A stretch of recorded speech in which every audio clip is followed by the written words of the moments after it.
ابراہیم علیہ السلام کی باتوں کا جب جواب نہ دے سکا، دلیل نہیں بندہ دیتا، پھر لڑائی کرتا ہے، پھر جھوٹے موٹے اعتراض کرتا ہے۔ دلیل ختم ہوتی ہے تو لوگ ذاتیات پہ اترتے ہیں، کہتے ہیں یہ کھانستا صحیح نہیں، دیکھتا صحیح نہیں۔ دلیل ختم، اب ذاتیات پہ اترے، کہنے لگے مجھے پتہ چلا ہے کہ یہ فلانی جگہ گیا تھا تو وہاں جا کے اس نے اس طرح کیا۔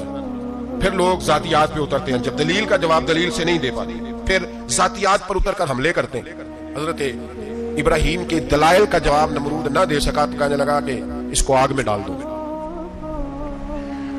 قوم گئی ہوئی تھی ساری، آپ نے بات سنی ہوئی ہے، میں نے صرف اشارہ دینا ہے، میلے پہ تو حضرت سیدنا ابراہیم علیہ السلام نے سارے بت توڑ دیے، کلاڑا بڑے بت کی گردن پہ رکھا، واپس آئے کہنے لگے بت کس نے توڑے ہیں؟ تو فرمایا اس سے پوچھ لو جس کی گردن پہ کلاڑا ہے۔ کہنے لگے یہ تو بول ہی نہیں سکتا، تو فرمانے لگے بڑے بیوقوف ہو جو بولتا ہی نہیں، سنتا ہی نہیں، اپنا آپ نہیں بچا سکتا، اس کی پوجا کرتے ہو؟ کہنے لگے پکڑو دلیلیں ختم ہو گئی، اس کو آگ میں ڈالو۔ بہت بڑی حویلی، 45 فٹ مربع پہ مشتمل ایک حویلی بنائی ہوئی اور 45 فٹ اونچی۔ مختلف روایات، علامہ اسماعیل حقی کہتے ہیں کہ 3 مہینے تک نمرود نے کہا کہ اس کے اندر لکڑیاں ڈالو۔ لوگ پوچھنے لگے کتنی دنیا جلانی ہے؟ کہنے لگا بندہ تو ایک جلانا ہے، پر بندہ بڑا تگڑا ہے، ایک بندہ۔ 3 مہینے لکڑیاں ڈالی گئیں، اور لوگوں کی جو تہمات ہوتی ہیں نا وہ بڑی عجیب ہوتی ہیں۔ تہمات میں نے بڑی تفصیل سے رمضان المبارک میں گفتگو کی تھی، بدشگونی تہمات لوگ لیتے ہیں، اس وقت بھی لوگ تہمات کا شکار ہو گئے، عقیدہ بگڑ جاتا ہے تو وہ عجیب و غریب باتیں کرنے لگتا ہے، تہمات کا شکار ہو گئے۔ بیویاں نظر مانتی، میں بیمار ہوں، اگر صحیح ہو گئی تو اتنے من لکڑی دوں گی حضرت ابراہیم کی آگ جلانے کے لیے۔ ایک عورت لے کے جا رہی ہے لکڑیاں، تو ایک نیک دل آدمی نے اسے پوچھا کہاں جا رہی ہو؟ کہنے لگی میں نے منت مانی تھی تو حضرت ابراہیم علیہ السلام کو معاذ اللہ جلانے کے لیے لکڑیاں لے کے جا رئی ہوں۔ تو وہ رب کریم کے بندے کہنے لگے تو ڈھونڈتی رہے گی، تجھے وہ جگہ ملے گی نہیں۔ وہ بی بی کئی مہینے گھومتی رہی، جگہ ہی نہیں ملی جہاں لکڑیاں ڈالنی، ماری گئی۔ تہمات کا شکار ہوئے بہت سارے لوگ، تہمات کا۔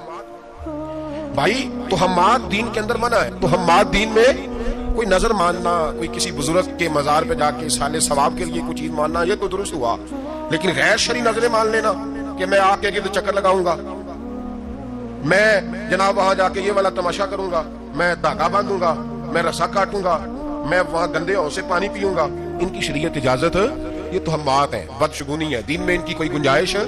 آپ نظر ماننے سے پہلے بھی کسی عالم سے رابطہ کریں کہ میں منت مانگنے لگا ہوں تو کیسے ماننی چاہیے، کا طریقہ پوچھیں، ایسے ہی غلط چیز کی منت تھوڑی مان لی جائے گی۔ بہرحال آمدام سے مطلب حضرت ابراہیم کے لیے آگ جلائی گئی، 45 فٹ اونچی آگ ہے، پرندہ بھی اوپر سے گزرتا ہے تو نیچے گر جاتا ہے جل کے، اتنے دن لگا کے آگ جلائی گئی۔ اب حضرت ابراہیم کو جلایا جانے لگا ہے۔ یہاں تو موجیں ہے نا، جو کسی ادارے کا سربراہ ہے اس کے لیے موج ہے، کسی جگہ آفیسر بن گیا تو موج ہے، پیر صاحب کے لیے موج ہے، علامہ صاحب کے لیے موج ہے، خطیب صاحب کے لیے موج ہے۔ جلنا کس کو پڑتا ہے؟ وہ علی کو نہیں رہا اللہ ماشاء اللہ، وہ لوگ گزر گئے جو تکلیفیں سہ کے کام کرتے تھے، گزر گیا زمانہ۔ حضرت سیدنا ابراہیم علیہ السلام کو جلایا جانے لگا ہے تو اب اتنی بڑی آگ ہے تو ڈالے کیسے؟ شیطان نے تجویز دی کہ منجنیق بناؤ، منجنیق، بڑے بڑے بانس باندھ کے ان کے نیچے رسا باندھو، وہ جس طرح جھولنے کے لیے جھولا بنایا جاتا ہے اس طرح ایک منجنیق پرانے زمانے میں اس میں پتھر رکھ کے پھینکے جاتے تھے دشمنوں پہ، وہ منجنیق بنائی گئی کہ دور سے حضرت ابراہیم کو پھینکیں گے، ہاتھ حضرت ابراہیم کے باندھ دیے، پاؤں مبارک باندھ دیے، پوری زمین پہ ایک نام لینے والا خدا کا، اور اس کو آج رسیوں میں جکڑا ہوا ہے۔ جب پھینکا جانے لگا نا آگ میں، حوریں رونے لگی، فرشتے تڑپنے لگے، اے اللہ یہ کیا ہونے لگا؟ ایک تیرا خلیل اور وہ بھی آگ میں۔ فرمایا جاؤ جا کے اسے کہو اگر تمہاری مدد لیتا ہے تو اسے بچاؤ۔ ہوا کا فرشتہ آیا، کہا ابراہیم اگر تو کہے، او بھائی ان چیزوں کو کہانی سمجھ کے نہ سنا کریں، یہ داستان نہیں، یہ وہ طریقے ہیں جو ہمارے رسول نے ہمیں اپنانے کا حکم ارشاد فرمایا ہے، جو عقیدے، یہ وہ نظریات ہیں جو ہمیں اوڑھنے کو کہا گیا، اپنے رب کریم کی رضا پہ راضی رہنے کے یہ وہ خوبصورت مواقع ہیں صوفیاء نے جن کو بنا کر سمجھا کر ہم تک پہنچایا ہے۔ یہ ہے اہل طریقت کی باتیں، وہ کہتے ہیں یار جس حال میں رکھے راضی رہنا ہے۔ حضرت ابراہیم علیہ السلام کو پھینکا جا رہا ہے، فرشتہ آیا، اے اللہ کے خلیل اگر حکم دو تو اتنی ہوا چلاؤں کہ نمرودی جل جائے سارے، آگ ان پہ پھینک دی جائے۔ آپ نے فرمایا تو جا، تجھ سے مجھے کوئی کام نہیں۔ تھوڑی دیر کے بعد پانی کا فرشتہ آیا، کہا حضور اتنی بارش برساؤں گا کہ آگ بجھ جائے گی۔ فرمایا تو جا، تجھ سے کوئی کام نہیں۔ اب جب منجنیق میں رکھ دیے گئے، آگ میں جانے کا لمحہ ہے، تیاری ہے، حضرت جبریل امین حاضر خدمت ہوئے، کہا ابراہیم کوئی حاجت؟ فرمایا تجھ سے کوئی نہیں۔ کہا چلو مجھ سے نہیں تو رب کریم سے ہی بات کر لو، مجھے پتا ہے میں چھوٹا ہوں، آپ مجھ سے مدد کیوں لوگے، رب کریم سے ہی بات کر لیں۔ حضرت ابراہیم کہنے لگے جبریل یہ بتا، رب کو نہیں پتا اس کا خلیل کس حال میں ہے؟ اسے نہیں پتا میں کس حال میں ہوں، میرے ہاتھ بندے ہیں، پیر بندے ہیں آگ میں، اسے نہیں پتا؟ بتایا تو اسے جاتا ہے جسے خبر نہ ہو، تو اگر اسے پتا ہے اگر وہ جلانے پہ راضی ہے تو میں بھی جلنے کو تیار ہوں، میں تیار ہوں، میں تیار ہوں. اس سے کہو ٹھیک ہے. حضرت سیدنا ابراہیم علیہ السلام کو منجنیق میں ڈال کے جو پھینکا آگ میں، یا نار کونی بردم و سلاما علی ابراہیم، اللہ نے فرمایا اے آگ میرے ابراہیم پہ ٹھنڈی بھی ہو جائے اور سلامتی والی بھی ہو جائے. حضرت ابراہیم کو 2 فرشتوں نے بٹھا دیا زمین پہ، پھول کھلے ہیں، کونپلیں مہک رہی ہیں، کلیاں خوشبو دے رہی ہیں. حضرت ابراہیم نے سر سجدے میں رکھ دیا، سبحان اللہ والحمد للہ ولا الہ الا اللہ واللہ اکبر. حضرت ابراہیم اللہ کی تسبیح پڑھنے لگے، رب کریم کا شکر بجا لانے لگے. نکلے وہاں سے، کچھ دن گزر گئے، نکلے، حکم ہو گیا ابراہیم علاقہ چھوڑ دو. حضرت ابراہیم علیہ السلام وہاں سے نکل کے مصر آئے، چچا کے پاس ٹھہرے. انہوں نے اپنی بیٹی جناب سارہ کا نکاح کر دیا. کچھ آگے بڑھے تو ایک ظالم بادشاہ سے ٹکرائے. اس نے ایک شہزادی، ایک بادشاہ کی بیٹی قید کی ہوئی تھی، جناب ہاجرہ نام تھا، ان کو قید سے چھڑا کے ساتھ لائے. حضرت لوط علیہ السلام بھی ساتھ. یہ 4 لوگوں کا قافلہ چلا، فلسطین میں جا کے پڑاؤ ڈالا، گھر بار چھوڑا، تبلیغ شروع ہوئی. حضرت ابراہیم کے گھر میں 2 خواتین ہیں، ایک آپ کی بیوی ہیں، ایک حضرت ہاجرہ ہے. اولاد کوئی نہیں، بڑا میوہ میٹھا گھر وہی آباد ہوتا ہے جس میں بچے روتے ہیں، گھر ہوتا ہی وہ ہے جس میں بچوں کی چنچناہٹ ہوتی ہے، بھن بھناہٹ ہوتی ہے. حضرت ابراہیم نے ایک بچہ روتے ہوئے دیکھا تو آنکھوں میں آنسو آئے، کہنے لگے ربی حب لی من الصالحین، یا اللہ مجھے بھی نیک اولاد عطا کر. حضرت سارہ نے سن لیا، کہنے لگی ابراہیم شاید میرے بدن سے تو آپ کو نصیب نہیں، ہاجرہ سے نکاح کر لو. جناب ہاجرہ سے نکاح ہوا. اللہ تو بڑا بے نیاز ہے، رب کریم نے حضرت اسماعیل جیسا خوبصورت بیٹا عطا فرمایا. بیٹا کالا سے آبی ہو تو سینے کی ٹھنڈک ہوتا ہے، پر یہ تو وہ بیٹا ہے جس کی پیشانی میں نور محمدی چمکتا ہے صلی اللہ علیہ وسلم. حضرت سیدنا اسماعیل علیہ اتنے خوبصورت. اب جس بیوی کے یہاں بیٹا تھا، بیٹھنا اٹھنا بھی زیادہ اس کے پاس، آنا جانا بھی اس کے پاس، توجہ ادھر ہو گئی. جناب سارہ رشک کرنے لگی. ایک دن کہنے لگی اسے چھوڑ آ جنگل میں، وادی غیر عزیزہ مکے کے پاس. بھائی ایک بیٹا عالم دین بنا لو. کہنے لگا روٹی کہاں سے کھائے گا؟ تیرے 5 بیٹے ہیں کو حافظ قرآن بنا کے تو روٹی کہاں سے کھائے گا؟ بچہ بھی کہتا ہے میں کہاں سے کھاؤں گا. حضرت ابراہیم علیہ السلام تو چند مہینے کا بچہ چھوڑ آئے تو کہاں سے روٹی کھائی حضرت اسماعیل نے؟ کہاں سے کھائی ان کی اماں نے روٹی؟ بھوکے مار جاتے ہیں یہ سارے. میں بڑی ذمہ داری سے کہا کرتا ہوں کہ جتنی خوبصورت روٹی اللہ کریم دین کے خادموں کو عطا کرتا ہے شاید کسی اور کے نصیب ہوتی ہے، لیکن ہم لوگ توجہ ہی نہیں کر رہے. ہمارا ذوق ہی نہیں بن رہا، ہم یہ محنت ہی نہیں کر رہے کہ قوم کو مستند علماء کی ضرورت ہے. علاقوں کے علاقے خالی ہیں، ادھر ہمارا مزاج ہی نہیں بن رہا، توجہ ہی نہیں دین کی خاطر. اور پھر چلے بچے تو بات کی بات ہے نا، جو ابھی خود جوان ہے وہ بھی تو یہ دعا. ایک صاحب مجھے کہنے لگے میں دعا مانگ رہا ہوں اللہ مجھے بیٹا دے تو میں اسے دین پہ لگاؤں گا. تو میں نے کہا آپ بھی بوڑھے نہیں ہوئے، آپ خود ہی لگ جائیں. بیٹا تو ابھی آئے گا تو لگے گا نا، تو آپ تو اس وقت ہے تو آپ تو پہلے لگے نا صاحب. 2 گھنٹے تو نکال کے آئے، دین سیکھنے کو کافی ہے. آپ اتنی لمبی سوچ رہے ہیں کہ بچہ آئے گا تو بڑا ہوگا تو وہ جائے گا تو دیکھی جائے گی. ابھی تو آپ ہیں تو آپ تو آؤ. حضرت ابراہیم نے بچہ وہاں چھوڑا.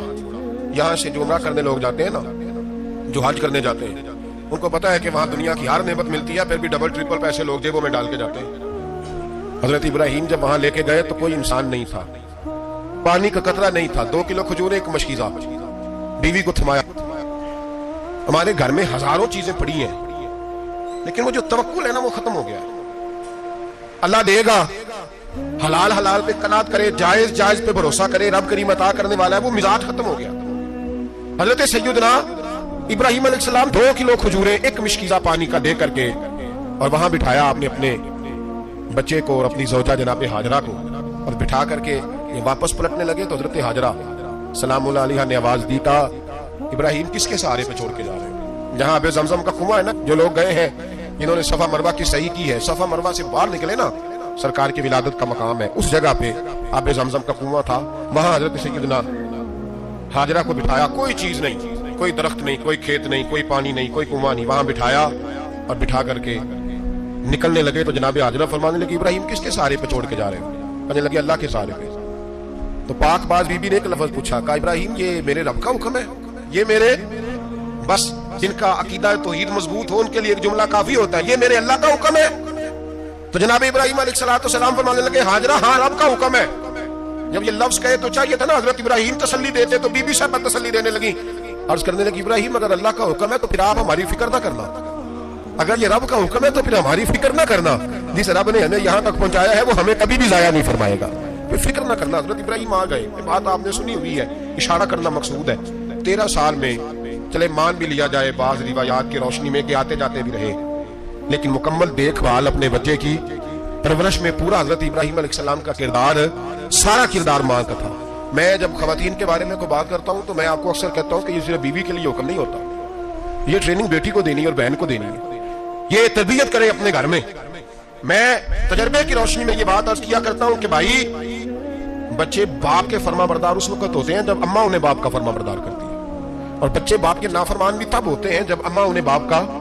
میں نے اپنے کانوں سے سنا ایک دفعہ ایک بچہ اپنے باپ سے کہہ رہا ہے آپ نے تو ساری زندگی باہر گزار دی, پیسے کمانا کون سا مشکل کام ہے, دکھ سکھ تو سارے اماں نے برداشت کیے, اسکولوں میں وہ جاتی تھی, فلانا کام وہ کرتی تھی, فلانا کام. اب یہ سوچ اس کی ذاتی تو نہیں, یہ اس کو دی گئی ہے. اور اگر اس کو یہ سوچ دے دی جائے کہ اماں کہے کہ میں تو اپنوں میں رہی ساری زندگی, میں نے تو اپنوں میں وقت گزارا, اور تیرا باپ تو کئی دفعہ جنازے بھی نہیں پڑھ سکا, نے تو ماں باپ ایسے دفن کر دیے, وہ اگر یہ سوچ فراہم کرے تو پھر بچہ باپ کا فرما بردار ہوتا ہے. اور یہ والی روایتیں ہم بیوی کو سناتے ہیں, حالانکہ کس کو سنانی چاہیے؟ بولیے, بہن اور بیٹی کو. بہن اور بیٹی کو سنائیں گے باتیں, ان کو سمجھائیں تاکہ آگے جا کے وہ جو گھر ترتیب دیں وہ گھر بڑا عمدہ اور نکھرا ہوا ہو. حضرت سیدنا ابراہیم 13 سال کے بعد آئے, کیونکہ گھر میں اللہ تبارک و تعالیٰ کی دوستی کا چرچا تھا, اللہ تبارک و تعالیٰ کی محبوبیت کا غلبہ تھا. 13 سال کے بعد فلما بالغ معه السعی, بیٹا جب اتنا بڑا ہوا کہ ساتھ چلنے لگا, تو حضرت ابراہیم نے اپنے بیٹے کو بلا کے کہا بیٹا مجھے خواب آئی ہے, میں تجھے ذبح کر رہا ہوں, تیری کیا رضا ہے؟ حضرت اسماعیل کہنے لگے یا ابت افعل ما تؤمر, ابا جی اللہ جیسے حکم دیتا ہے میرے ساتھ ویسے ہی کریں, جیسے اللہ حکم دیتا ہے ویسے ہی, بولیے ویسے ہی کریں. حضرت حاجرہ کو کہا کہ دوست نے دعوت کی ہے تو وہاں جا رہے ہیں, بی بی مطمئن ہے, تفصیلات کی ضرورت نہیں, ختم بات, اعتبار ہے, مطمئن ہو گئی. شیطان پیچھے سے آیا اماں کے پاس, ذرا تھوڑی دیر کے لیے تصور جمائیے, یا تو پڑوسن آ کے کوئی بات بتا دیتی ہے خاوند کے بارے میں تو کئی مہینے جھگڑا جاری رہتا ہے, پڑوسن محلے دار. شیطان نے آ کے بتایا لفظ کیا ہے, کہا حضرت تمہیں پتہ ہے کہاں جا رہے ہیں؟ کہا دوست کی دعوت میں. تو کہنے لگے دوست کون ہے؟ رب کریم, اور ابراہیم کا خیال ہے کہ اس رب نے مجھے حکم دیا ہے کہ میں ذبح کروں. حضرت حاجرہ کہنے لگی کبھی باپ بھی بیٹے ذبح کرتے ہیں؟ شیطان کہنے لگا ان کا خیال ہے کہ ان کے رب نے حکم دیا ہے. جناب حاجرہ فرمانے لگی اگر رب نے حکم دیا تو پھر تو مجھے شیطان لگتا ہے, تو مجھے شیطان لگتا ہے. کہا کیا مطلب؟ فرمانے لگی اگر رب کریم کا حکم ہے تو میرے پاس ایک اسماعیل ہے, اگر 1000 بھی ہوتے میں سارے اللہ کے راستے میں پیش کر دے دیتی. مالک کا ہی تو ہے سارا کچھ, اسی کا ہے, اس میں لہت اللہ کی کیا گنجائش. حضرت سیدنا ابراہیم علیہ السلام نے بیٹے کے حلق پہ چھری رکھ بھی دی اور چھری چلا بھی دی, رکھ بھی دی, اور وہ تو اللہ کریم نے فرمایا یا ابراہیم قد صدقت الرؤیا, ابراہیم تو نے خواب سچا کر دکھایا, وہ قیامت تک تیرا نام رہے گا. حضرت ابراہیم نے وطن بھی دیا, جان بھی دی, بیٹا بھی, اللہ کریم نے دمبے دیے, فرمایا یہ فدیہ ہے. اب یہ قربانی قیامت تک حضرت ابراہیم کے طریقے کے مطابق جاری ہے. حضرت ابراہیم بہت بڑے مہمان نواز تھے, بہت بڑے. آپ جب مصر میں قیام تھا تو بڑے بڑے لمبے چوڑے لنگر پکتے تھے, لوگ آیا جایا کرتے تھے, بڑا تفصیل کے ساتھ کھانا ہوتا تھا. مہمان نوازی آپ کی خاص صفت مبارکہ ہے. ہمارے ہاں بھی مہمان نوازی ہوتی ہے امیروں کی, بلکہ اب تو مہمان نوازی اس طرح کی ہے کہ کل تیری میرے پاس دعوت ہے, پرسوں میری تیرے پاس ہے. وہی امیروں میں وہ چکر رہتا ہے, پارٹیاں دوست ایک دوسرے کو ڈالتے ہیں, تیری طرف پارٹی تیری طرف, اور اسی انداز میں اب یہ عید آئے گی نا ٹکا پارٹیاں ہوں گی جگہ جگہ, اور لوگ سوال پوچھنے لگے ابھی سے, کہتے ہیں قربانی کا کتنا گوشت گار رکھنا جائز ہے, قربانی کا کتنا گوشت گار رکھنا جائز ہے؟ سارا ہی, اس لیے فریزر لے لیں, فریج سے نہیں کام چلے گا, سارا ہی جائز رکھنا, سارا ہی جائز رکھ لیں. اور خدا کے بندے, قربانی وہ بندہ دیتا ہے جو سارا سال ہی گوشت کھاتا ہے. صحیح کہہ رہا ہوں؟ قربانی صاحب نصاب صاحب استطاعت بندہ دیتا ہے نا, تو وہ سارا سال ہی گوشت, تو سارا گھر میں رکھنا بھی جائز ہے, لیکن سارا دے دینا بھی. تو جو آ رہی ہے اس پہ کیوں توجہ کرتے ہو, جو دوسرا جائز ہے اس پہ کیوں نہیں عمل کرتے؟ سارا تقسیم کر دیں, بات ختم ہوئی. یقین کریں محرم میں جا کے دوست ٹیلی فون کر کے سوال پوچھتے ہیں, کہتے ہیں صاحب سنا ہے قربانی کا گوشت محرم میں کھانا جائز نہیں. میں کہ نہیں, ربیع الاول بھی جائز جی, رجب رمضان تک کھاؤ, کوئی بندہ نہیں منع کرتا, اس لیے کہ کسی کو دینا تو پسند ہی نہیں, یا پھر اس میں سے جو خاص چیزیں ہیں وہ اپنی فریج میں, اور باقی جو ہے وہ دوسروں کے لیے. یہ کیا طریقہ ہے ہمارا, اور اسی پہ عمل ہے. اللہ تبارک و تعالیٰ ہمیں سمجھنے کی توفیق عطا فرمائے. حضرت ابراہیم بہت بڑے مہمان نواز تھے, صرف قربانی نہیں دیتے تھے, سارا سال بہت سارا لنگر, بہت سارا کھانا پینا, بہت ساری چیزیں جاری رہتی. اور جتنے غریب لوگ تھے فلسطین کے, ان کو پتا تھا کہ حضرت ابراہیم علیہ السلام کا لنگر جاری ہے. فلسطین میں جب آپ کا قیام تھا, ایک دفعہ ڈھیروں مہمان آ گئے اور کھانے کو کوئی چیز نہیں. حضرت سارہ اور جناب حاجرہ دونوں اس وقت موجود تھیں. وہ کہنے لگی ابراہیم بہت سارے مہمان آ گئے تو کیا کریں؟ جناب سارہ کہنے لگی کس طرح کر کے ان کی مہمان نوازی کرنی. اور حالات یہ ہے کہ قحط پڑا ہوا ہے فلسطین میں, مصر میں, دور دراز علاقوں میں. حضرت ابراہیم کہنے لگے یہ اللہ کے مہمان ہیں اور ہمیں رب کریم کا بندہ سمجھ کے آ گئے, اللہ ہی بندوبست کرے گا. فرمانے لگے میرا مصر میں ایک دوست ہے, وہ قحط کے دنوں میں غلہ جمع کر لیتا ہے, میں اس کی طرف پیغام بھیجتا ہوں, مجھے امید ہے وہاں سے غلہ ملے گا. 2 3 5 اونٹ والے غلام بلائے اور ان کو کہا کہ جاؤ غلہ لے آؤ مصر کے دوست سے. وہ لوگ کہتے ہیں غلہ لینے گئے, وہاں جب پہنچے تو حضرت ابراہیم خلیل اللہ علیہ السلام کا پیغام دیا تو آپ کا وہ دوست کہنے لگا غلہ تو بے شمار تھا, مجھے خبر نہیں تھی کہ حضرت ابراہیم کا پیغام آئے گا, تو میں تو سارا تقسیم کر چکا ہوں. لوگ لے گئے, اب تو کوئی شے نہیں. اب وہ خالی آ گئے, 5 کے 5 اونٹ. جب خالی آئے تو حضرت ابراہیم کی حویلی کی دیواریں چھوٹی چھوٹی تھیں. ان غلاموں میں سے, خادموں میں سے, آپ کے ان چاہنے والوں میں سے کہنے لگا یار وہ غریب تو انتظار کر رہے ہوں گے کہ غلہ لینے گئے, ہمیں روٹی ملے گی. چھوٹی چھوٹی دیواریں ہیں, وہ جب دیکھیں گے نا خالی آ گئے تو انہیں تکلیف ہوگی. اس طرح کرو بوریوں میں ریت بھر لیتے ہیں, ریت بھر کے لے جاتے ہیں, بعد میں اندر رکھ کے انہیں سمجھا بہلا لیں گے یا حضرت ابراہیم کو بتائیں گے, وہ خود ہی ان لوگوں کی دل جوئی فرمائیں گے. اب غلہ کی جگہ ریت بھر کے اونٹوں پہ رکھ کے لائی گئی. لا کے بوریاں جب رکھ دی گئیں, حضرت ابراہیم علیہ السلام دوپہر کے وقت آرام فرما رہے تھے. بی بی سارا اٹھی, کہتی ہیں جب میں نے دیکھا نا کہ بوریاں پہنچ گئی ہیں تو گئی, غلام کو ساتھ لیا اور اس کو جب کھولا نا تو کہتی اتنی حسین گندم میں نے پہلے کبھی دیکھی نہیں تھی, اتنا پیارا دانا میں نے کبھی ملاحظہ نہیں کیا. فرماتی ہیں جب اس کو پیس کر چکی میں روٹیاں پکائیں تو خوشبو دور دور تک پھیل گئی. اعلیٰ غذا بنی, بڑے بڑے کھانے بیویوں نے مل کے پکائے, چن دیے گئے. حضرت ابراہیم اٹھے تو لوگ کھانا کھا رہے ہیں, سجدہ شکر ادا کیا, اور جب سجدے میں گئے تو وہی آنے لگی, پھر رونے لگے. جب پلٹ کر باہر تشریف لائے تو جناب سارا کہنے لگی ابراہیم تمہارا مصری یار بڑا اچھا ہے, اس نے اتنی اعلیٰ گندم بھیجی ہے کہ اتنی تو میں نے پیاری گندم کبھی دیکھی نہیں. جناب ابراہیم مسکرائے, فرمانے لگی سارا یہ مصری یار نے نہیں بھیجی, یہ میرے عرشی یار نے بھیجی ہے, یہ میرے عرشی یار نے بھیجی ہے. بھائی مہمان نوازی مزاج تھا, لٹا دینا مزاج تھا, دوسروں کی اشک شوئی مزاج تھا. حضرت ابراہیم علیہ السلام کا طریقہ ہے قربانی, حضور نے ان کا طریقہ بیان کیا.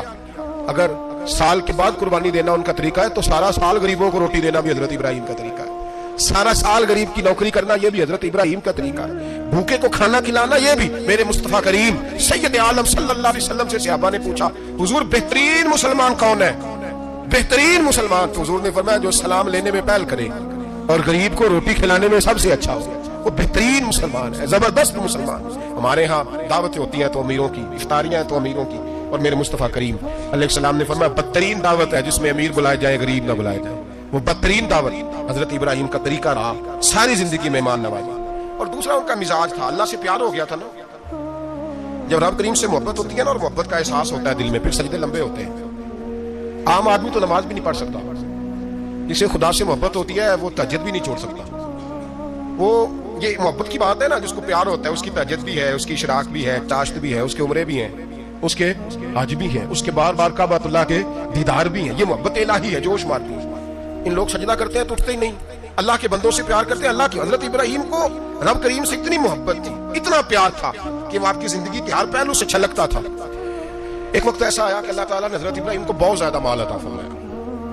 اتنے اونٹ گنے نہیں جاتے, گائیں اتنی زیادہ کہ شمار نہیں ہو, بکرے بکریاں اتنی زیادہ کہ شمار, بہت زیادہ مال اللہ نے عطا فرمایا. اور ابھی کچھ عرصہ پہلے آپ پیچھے جائیں نا تو جو لفظ مال تھا وہ روپے پہ تو بولا ہی نہیں جاتا, وہ جانوروں پہ بولا جاتا ہے. بہت زیادہ مال اللہ نے دیا, بکریاں, گائیں, اونٹ, بیل, بڑا کچھ. تو رب کریم نے فرشتوں سے فرمایا کہ وَاتَّخَذَ اللَّهُ ابراہیم خلیلا, ابراہیم میرا دوست ہے. تو فرشتے کہنے لگے یا اللہ جسے اتنا کچھ دیا جائے اس نے دوست تو بننا ہی ہوتا ہے, تو نوازا ہی بڑا ہے, اتنا مال, اتنے کھیت کھلیان, اتنا کچھ. اللہ کریم نے فرمایا جاؤ آزمائش کر لو, امتحان لے لو. فرشتہ امتحان لینے پہنچ گیا. حضرت ابراہیم کے جانور چر رہے ہیں چراگاہ میں, حضرت ابراہیم بھی ہیں, غلام بھی ہیں, بہت بڑا ریوڑ ہے.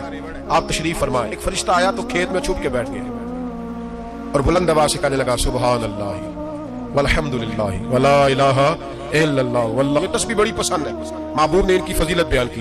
اب وہ حضرت سیدنا ابراہیم علیہ السلام کھڑے تھے تو وہ کھیت میں بیٹھ کے تسبیح پڑھنے لگا سبحان اللہ والحمد للہ ولا الہ الا اللہ.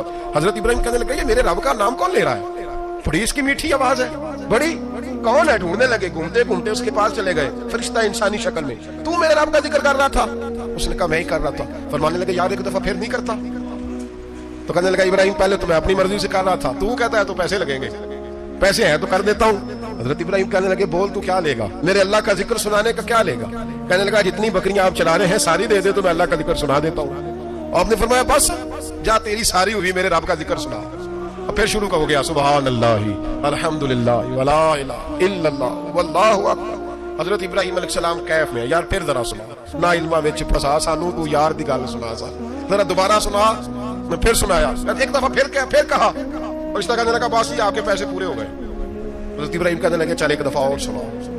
کہنے لگا پیسے لگیں گے. تو کیا لے گا؟ کہنے لگا گائے بھینسیں ساری میری. فرمایا بس یار اتنی قیمت تو سنا صحیح، سارا کچھ ہی تیرا. پھر شروع ہو گیا سبحان اللہ والحمدللہ ولا الہ الا اللہ واللہ اکبر. گائیں دے دی، بھینسیں دے دی، وہ ذکر سناتا ہے. حضرت ابراہیم کبھی مچلتے ہیں، کبھی روتے ہیں، کبھی آہیں بھرتے ہیں. تو میرے رب کا نام لے رہا ہے، ذرا پھر سے لے. کیف جاری ہے. کہنے لگا بس وہی. حضرت ابراہیم فرمانے لگے تو اور لے لے جو لینا ہے، مجھے ذکر سنا. اس نے کہا ابراہیم بکریاں میں لے چکا، گائے بھینسیں میں لے چکا، اونٹ رہ گئے، سارے لے لوں گا پھر ذکر سناؤں گا. فرمایا کیا تیرا ہوا تو ذکر سناتا رہے، میں دیتا ہوں. دے دیا. کچھ دیر ذکر کیا تو اب خاموش ہو گیا. حضرت ابراہیم خلیل اللہ علیہ السلام فرمانے لگے ذکر سنا. کہنے لگا ابراہیم اب تیرے پاس دینے کو کیا ہے، ہر چیز تو میں لے چکا. آپ فرمانے لگے یہ گائے بھینسیں بکریاں چرانے کے لیے تجھے کوئی نوکر ملازم بھی تو چاہیے نا. تو اس طرح کر مجھے رکھ لے، میں روٹی نہیں مانگوں گا، کھانا نہیں مانگوں گا، تو اللہ کا ذکر سناتا رہنا، میں تیرے جانوروں کی نوکری کرتا رہوں گا. حضرت ابراہیم علیہ السلام نے جب یہ کہا نا، فرشتے کی آنکھوں میں آنسو آ گئے. تردامنی پہ شیخ ہماری نہ جائیے، ہم دامن نچوڑ دیں تو فرشتے وضو کریں. فرشتہ رو پڑا اور کہنے لگا ابراہیم مجھے سینے سے لگاؤ، آپ واقعی اس قابل ہے کہ اللہ آپ کو اپنا دوست بنائے، واقعی اس قابل ہے کہ رب آپ کو اپنا. حضرت ابراہیم علیہ السلام کا خدا سے محبت کرنے کا نرالا انداز. اور میرے بھائی یہی محبت انہیں میرے مصطفیٰ سے بھی تھی. ایک نبی گھر بنا رہا ہے، دوسرا بنوا رہا ہے. حضرت اسماعیل علیہ السلام پتھر اٹھا اٹھا کے لا رہے ہیں، جناب ابراہیم بنا رہے ہیں. جب خانہ کعبہ بن گیا تو کہنے لگے ربنا وابعث فیہم رسولا، اے اللہ اب اسے بسانے کے لیے اپنا آخری رسول بھی عطا فرما. نبی پاک فرماتے ہیں میں دعا ہوں حضرت ابراہیم کی. یہ قربانی حضرت ابراہیم کا طریقہ ہے. حضور نے اگرچہ نبی پاک کی اپنی سنت تھی، یہ بھی کہہ سکتے تھے سنتی و سنت ابیکم ابراہیم، میری سنت ہے اور تمہارے باپ ابراہیم کی سنت ہے. یہ نہیں فرمایا. جب صحابہ نے کہا قربانی کیا ہے، فرمایا سنت ابیکم ابراہیم، یہ تمہارے باپ ابراہیم کی سنت ہے. ہر صاحب نصاب پر قربانی واجب ہے. جو زکوٰۃ کا نصاب رکھتا ہو اس پر قربانی واجب ہے. یعنی ضروریات سے زیادہ اتنے پیسے، جتنے پیسوں سے زکوٰۃ فرض ہوتی ہے، اتنے پیسے جس آدمی کے پاس قربانی سے پہلے پہلے آ جائیں اس آدمی پر قربانی کرنا واجب ہے. بکرا، چترا، دمبا 1 سال کا یا دمبا 6 مہینے کا ہو پر اتنا بڑا محسوس ہوتا ہو کہ لگے 1 سال کا ہے، اس کی قربانی ہو سکتی ہے. جانور میں کوئی عیب نہیں ہونا چاہیے، اتنا کمزور نہ ہو کہ ذبح جہاں اسے کرنا ہے وہاں وہ چل کے جا نہ سکے، اتنا کمزور جانور نہ ہو. اس کے اندر بظاہر کوئی اتنا بڑا نقص نہ پایا جاتا ہو، کانا نہ ہو، لنگڑا نہ ہو، کوئی اس کی ہاتھ نہ کٹے ہوئے ہوں، ایسا نقص جو واضح ہو. بکرا 1 سال کا، گائے اور بھینس یہ 2 سال کی، اونٹ 5 سال کا. اب اس میں یہ ہے کہ ہمارے بہت سارے دوست چونکہ ہم دیہاتی لوگ ہیں تو پوچھتے ہیں کہ دوندا نہیں ہے تو چوگا نہیں ہے. تو یہ ہماری پنجابی کی اصطلاحات ہیں، پنجابی کی. شریعت اسلامیہ نے سال بتائے ہیں، یہ تو ہم نے اپنی آسانی کے لیے یا دیہاتوں میں جو ماحول تھا اس طرح کا جانور لیں، خوبصورت جانور لیں. جو نصاب ہے وہ بھی میں نے آپ کو بتایا. لیکن ایک اور پہلو بھی ہے، نبی پاک صلی اللہ علیہ وسلم پہ زکوٰۃ کبھی فرض نہیں ہوئی، کبھی حضور پہ زکوٰۃ فرض نہیں ہوئی. نبی پاک صلی اللہ علیہ وسلم کے پاس اتنا سرمایہ کبھی اکٹھا ہوا ہی نہیں کہ زکوٰۃ فرض ہو. لیکن نبی پاک کے صحابہ فرماتے ہیں کہ مدینے کے 10 سالوں میں اللہ کے رسول نے ہر سال قربانی فرمائی، ہر سال قربانی دی. اور جس سال حضور حج کرنے گئے اس سال اللہ کے نبی نے 63 اونٹ ذبح فرمائے. اور حضور صلی اللہ علیہ وسلم جب اونٹ ذبح کرنے لگتے نا تو صحابہ کہتے ہیں اونٹ خود دوڑ کے حضور کے سامنے آ کے لیٹ جاتا ہے اور نبی پاک اسے ذبح کرتے ہیں اور فرماتے ہیں ایک دوسرے کو دھکے دیتے ہیں اونٹ کے، پہلے میں نے جانا ہے ذبح ہونے کے لیے، پہلے میں نے. جو انہیں پتا تھا کہ جو مصطفیٰ کے ہاتھوں ذبح ہوگا وہ تو دائمی زندگی پا جائے گا، یہاں بھی وہاں بھی زندہ. 63 اونٹ ذبح کیے. ایک اونٹ میں کتنی قربانیاں ہوتی ہیں؟ 7. اب 63 کو 7 سے ضرب دو گے تو کتنی بنے گی؟ اور پھر نبی پاک صلی اللہ علیہ وسلم نے 10 سال مدینہ منورہ میں قربانی دی، ہر سال. اب وہ 63 اونٹ، ایک اونٹ میں 7 قربانیاں، ہر سال 11 قربانیاں. مولا علی شیر خدا فرماتے ہیں نبی پاک 2 قربانیاں دیتے. میں نے کہا حضور 2 جانور ذبح کر رہے ہیں آپ؟ تو حضور نے فرمایا ایک میری طرف سے، ایک میری امت کی طرف سے، غریبوں کی طرف سے. اور حضرت علی کو حضور نے وصیت فرمائی تو 2 دیا کرے گا. یا رسول اللہ صلی اللہ علیہ وسلم میں غلام ہوں، خادم ہوں. حضور نے فرمایا علی ایک تو نے اپنی دینی ہے، ایک میری طرف سے دینی ہے. 2 قربانیاں. مولا علی نے بھی ساری زندگی 2 قربانیاں دی. حضرت علی بھی مال کے نصاب نہیں تھے، اپنا مکان ہی نہیں تھا، کوئی کاروبار نہیں تھا، کئی دن فاقے رہتے تھے. قربانیاں کتنی دیتے تھے؟ 2. ہمارے پاس ویسے اگر سسرال میں، میکے میں، کزنوں میں کچھ شادی ہو جائے تو 50-60 ہزار کا خرچہ برابر ہے، وہ پکا ہے. اور قربانی کی باری غریب ہو گئے، سارے غریب ہو گئے. کہتے نہیں یہاں مشکل ہے. اور خدا کے بندے اللہ کے ساتھ تجارت کر، اس کے رستے میں 1 دے گا، رب تجھے 70 گنا اضافہ کے ساتھ عطا فرمائے گا. قربانی مال کے نصاب پہ ہے. کوشش کیا کریں کہ اللہ کے رستے میں جب دینا ہو پھر لیت العلہ سے بچیں، خوبصورت جانور لائیں جن کو اللہ نے توفیق دی ہے.